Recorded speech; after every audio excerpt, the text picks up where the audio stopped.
वह राजा बड़ा प्रतापी और दयालु था। उसकी प्रशंसा सुनकर दूर दूर से एक गुणीजन आया करते थे। वह सबका आदर करता था। उसकी प्रशंसा सुनकर बीरबल नामक एक सिपाही उसके राज्य में आया और उसकी प्रशंसा के अनुसार सब कुछ देख सुनकर खुश हो गया। एक दिन शाम को वह राजमहल के द्वार पर आया। उसने राजा से मिलने की इच्छा प्रकट की। उसे राजा के सामने पेश किया गया। बीरबल ने राजा को साष्टांग दंडवत करने के बाद कहा, हे राजन, मैं बड़ा दुखी हूँ। राजा ने कहा, क्या दुख है तुम्हें? बीरबल बोला, राजन, मैं एक सच्चा सिपाही हूँ। पहरेदारी का काम करना और स्वामी की आज्ञा का पालन करना जानता हूँ। मैं बहुत वफादार हूँ, पर मुझे कोई काम नहीं दे रहा है। राजा ने पूछा, क्यों, क्या कारण है? बीरबल बोला, राजन, मैं 100 मोहरे रोज चाहता हूँ, कोई नहीं देता। उसकी बात सुनकर राजा कुछ सोच में पड़ गया। राजा के आसपास खड़े लोग उसकी इस बात पर मुस्कुराने लगे। राजा कुछ देर बाद बोला, तुम्हारे परिवार में और कितने लोग हैं? बीरबल बोला, अन्नदाता, मेरे परिवार में मेरी पत्नी, मेरा लड़का, एक लड़की और मैं। इस प्रकार हम कुल 4 प्राणी हैं। मैंने बरसों तक नरेश जयसेन की सेवा की है। उनका देहांत हो गया है, इस कारण आपकी सेवा में आया हूँ। राजा ने पूछा, वह क्या देते थे? बीरबल बोला,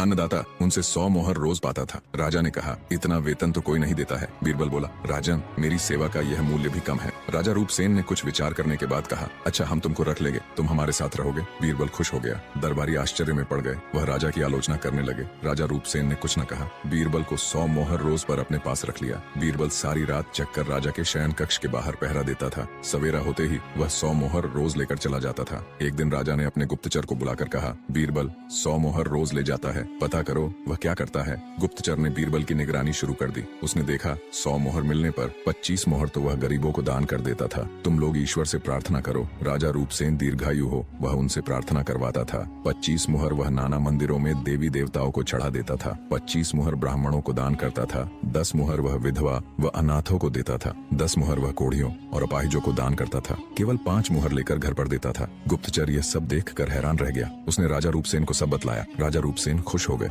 उन्होंने बीरबल को 100 मोहर रोज देने में किसी प्रकार की बाधा न डाली। दरबारियों की आलोचना पर कोई ध्यान न दिया। राजा रूपसेन बीरबल की सेवा से खुश थे। रात को जब भी वह आवाज देते, कोई है, तो उसी समय बीरबल का उत्तर मिलता था, आज्ञा दीजिए राजन। बीरबल हमेशा मुस्तैदी से पहरा देता था। एक रात की बात है, राजा रूपसेन आराम से अपने राजमहल के शयन कक्ष में सोया था कि किसी स्त्री के जोर जोर से रोने की आवाज आई। राजा रूपसेन ने आवाज दी, कोई है? तुरंत बीरबल की आवाज आई, आज्ञा दीजिए महाराज। राजा रूपसेन बोले, जाकर पता करो, इतनी रात को यह कौन औरत रो रही है। बस क्या था, बीरबल तुरंत महल से बाहर निकल गया। जिस तरफ से रोने की आवाज आ रही थी, आवाज मरघट से आ रही थी। वह रुका नहीं, सीधा उसके पास आया। आकर देखता क्या है कि वह औरत धाड़े मारकर रो रही है। उसने सिर से पैर तक हीरे मोती के जेवर पहन रखे थे। बहुत खूबसूरत थी, लेकिन उसका रोना इस प्रकार था कि आंख से एक बूंद आंसू न गिर रहा था। बस सिर धुनती और चिल्ला चिल्ला कर रोती थी। बीरबल उसका यह हाल देखता रह गया। फिर उसने पूछा, सुंदरी क्या बात है, इस तरह क्यों रो रही हो? उस सुंदरी ने बीरबल की ओर देखा, फिर बोली, मेरा नाम लक्ष्मी है, मैं राज परिवार में निवास करती हूँ, पर इस समय शनि ने राजा पर आक्रमण कर दिया है। राजा रूपसेन का राजपाट चला जाएगा। वह बहुत बुरी दशा से मृत्यु को प्राप्त होंगे, इस कारण मैं रो रही हूँ। उसकी बात सुनकर बीरबल घबरा गया। बोला, इसका कोई उपाय है जिससे राजा बच जाए? इस पर उस सुंदरी ने कहा, हाँ, अगर कोई देवी के चरणों में अपने बेटे की बलि स्वयं चढ़ा दे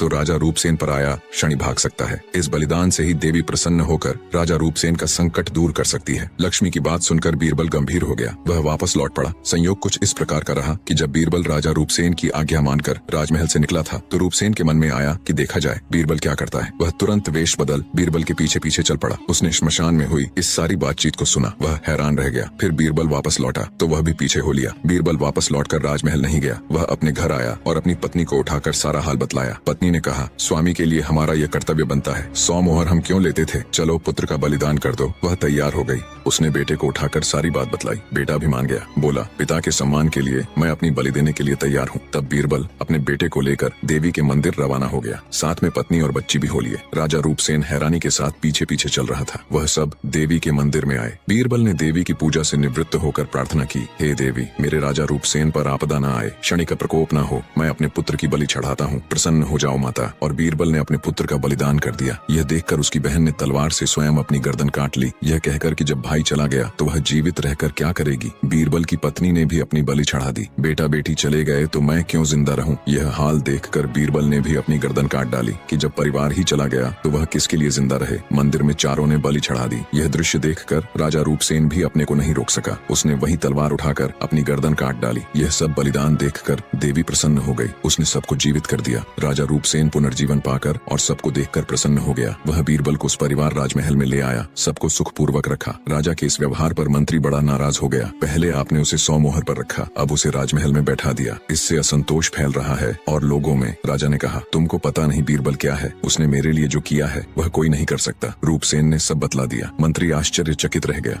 मंत्री बोला, यह तो कमाल की बात है। राजा से यह सब सुनकर मंत्री शांत हो गया। जिसने भी सुना हैरान रह गया, लेकिन उसके प्रति एक दरबारी ईर्ष्या से भर गया। उसने मौका पाकर बीरबल का कत्ल करवा दिया। बीरबल फिर जीवित न हो सका। अब बताओ राजा विक्रमादित्य, बीरबल इस बार जिंदा क्यों नहीं हुआ? विक्रमादित्य बोला, यह भाग्य की बात है, इसमें कोई बलिदान तो था नहीं। तुम ठीक कहते हो। और वैताल फिर उछलकर राजा के कंधे पर से भाग गया। विक्रमादित्य हैरान रह गया। फिर वह तेजी से वापस लौट पड़ा। उसने देखा वैताल पेड़ से उलटा लटका है। फिर वैताल को कंधे पर बैठाया और चल पड़ा। वैताल बोला, राजा एक और कहानी सुनाता हूँ। आगे की कहानी अगले पार्ट में। वीडियो पसंद आया हो तो वीडियो को एक लाइक करके चैनल को सब्सक्राइब